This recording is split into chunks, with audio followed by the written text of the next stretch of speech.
Can you imagine starting high school on Zoom and a new high school on top of that? As in everything, your whole school life is now reduced to a computer screen. I know that might be hard to picture, but it happened to me at my high school in Los Angeles and many other kids throughout the country. Let me quickly describe one example of what this looked like. I've always played soccer ever since I was a little girl. But with the pandemic, our practices and games were canceled for my school's team. In the hopes that games would one day be able to return, my coach continued our 2-hour practices through Zoom.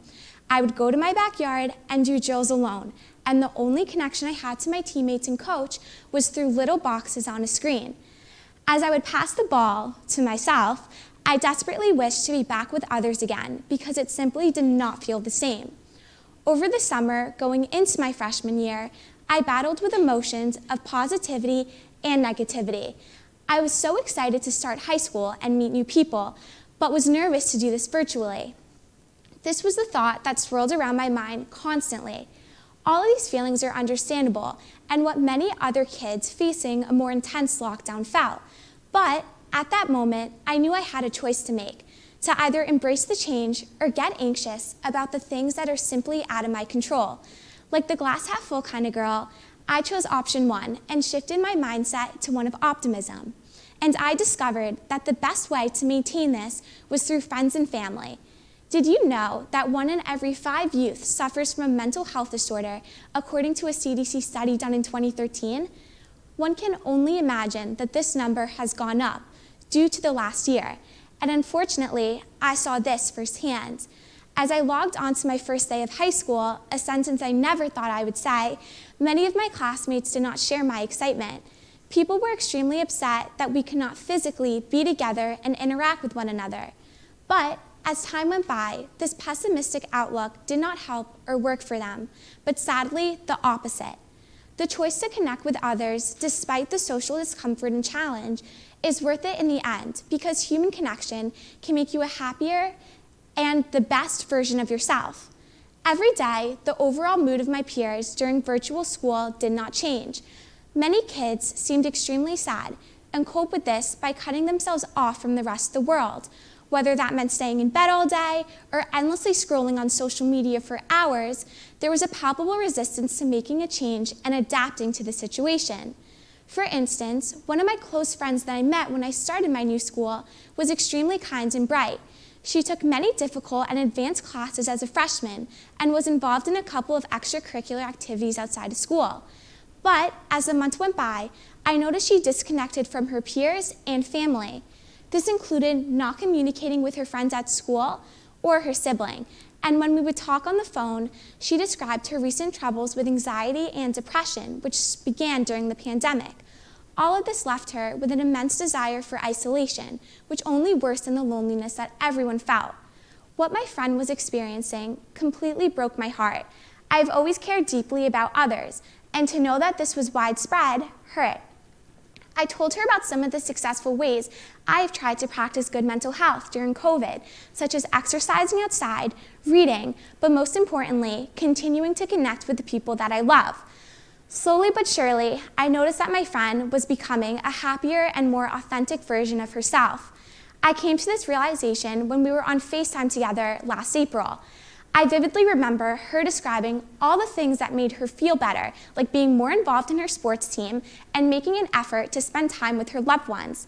This served as a major learning experience for the both of us and was one of those aha moments. It felt great to know that we were both able to be there for the other person and truly understand the importance of each other in our lives. Kids' brains are not yet fully developed and therefore cannot understand or handle problems the same way an adult can, as Dr. Leah H. Somerville, a neuroscience, explains. Time and time again, I saw this with my peers. The Surgeon General of the United States, Dr. Vivek Murthy, noted that the pandemic has had a devastating effect on the mental health of adolescents. He explained that the future well-being of our country depends on how we support and invest in the next generation. From an economic perspective, the London School of Economics recently discovered that $390 billion will be lost each year due to mental health disorders affecting young people. When I first read all of this troubling research, I was deeply upset because of the way it resonated with me from what I'd seen in LA. But like every obstacle in life, there's always a way to improve and overcome it. According to the University of Stanford School of Medicine, lack of social connection is more detrimental to our health than obesity, smoking, and high blood pressure. But connection with our friends and family leads to a 50% increased chance of longevity, strengthens our immune system, lowers anxiety and depression, boosts our confidence, and much more. I want you to close your eyes and picture a memory of you and any beloved person in your life. Now open your eyes and think about the way that made you feel. Did a smile come to your face, or did you feel a rush of joy throughout your whole body? Most likely you did, but we rarely stop to think about the importance of this, and it can make all the difference in our lives. One way I practiced human connection was through my two best friends. We all went to different schools, so we came up with a way to see each other. Every month, we set aside a weekend to have a sleepover. This is one of the traditions that we had for years. But with the pandemic, physically being together was no longer an option. This difficulty did not stop us though, because we chose to be creative. One of the ways we did this was through communication via text and FaceTime. It takes 1 second to text or call a friend, but it can make all the difference. On our calls, we did what we've always done, catch up and come up with fun things to do. So my friends and I started a podcast. We invited some of our friends and family members to join. We kept the recordings just for us, and our different episodes showed us that the choice to connect with each other kept us much happier during a challenging time. Additionally, one of my favorite memories during COVID was when my friends and I set up picnic tables in her backyard that were 6 feet apart to paint together, or when we walked our dogs together on opposite sides of the road.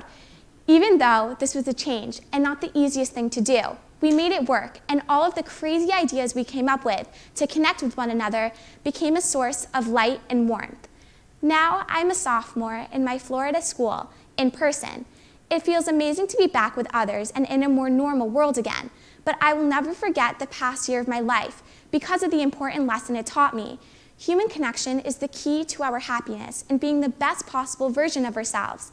Even if it seems difficult at first, I encourage you to text that friend or call that family member because we need each other. Thank you.